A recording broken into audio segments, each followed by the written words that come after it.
I also had sort of a slight existential crisis because I was trying to figure out what does it all mean? Like, what's the purpose of things?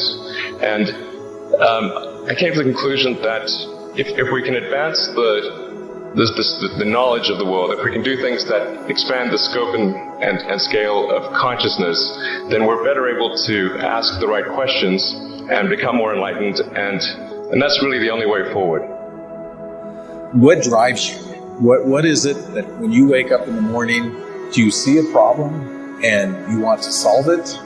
I think the thing that drives me is that I want to be able to think about the future and feel good about that. We're doing what we can to have the future be as good as possible, to be inspired by what is likely to happen, and to look forward to the next day. That's what really drives me is trying to figure out how to make sure that things are great and going to be so, and that's the underlying principle behind Tesla and SpaceX. I think particularly for Americans, think about America is a nation of explorers. People came here from other parts of the world, chose to give up the known in favor of the unknown. So I think exploration, I think the United States is a distillation of the human spirit of exploration. I mean, I thought both Tesla and SpaceX would fail at the beginning. Yeah. You saw it? Yeah, sure. Really? Of course. But nevertheless, you put all your money in that.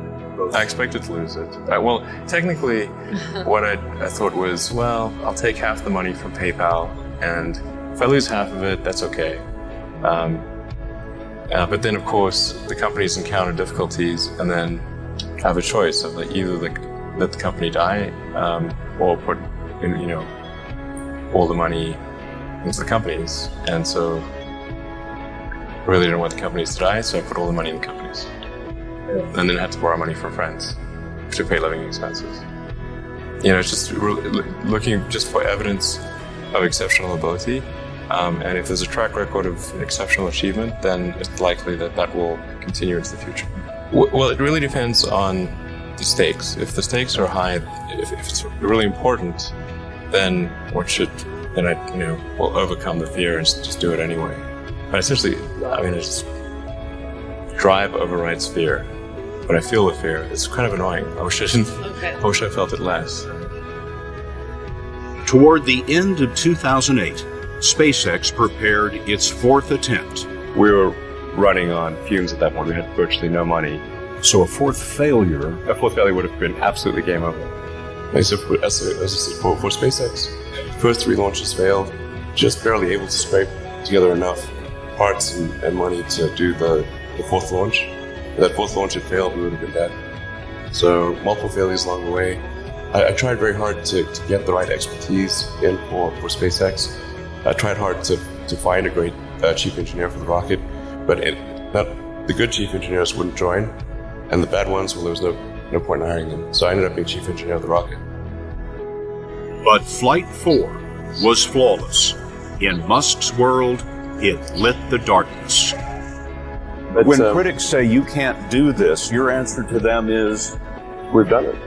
And then just work like hell. I mean, you just have to put in, 80 to 100 hour weeks every week.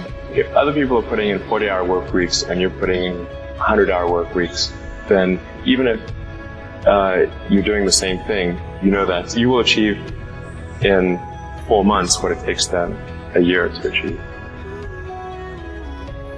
Work hard, every waking hour. That's the thing I would say. And if you do simple math, you say if somebody else is working 50 hours and you're working 100, you'll get twice as done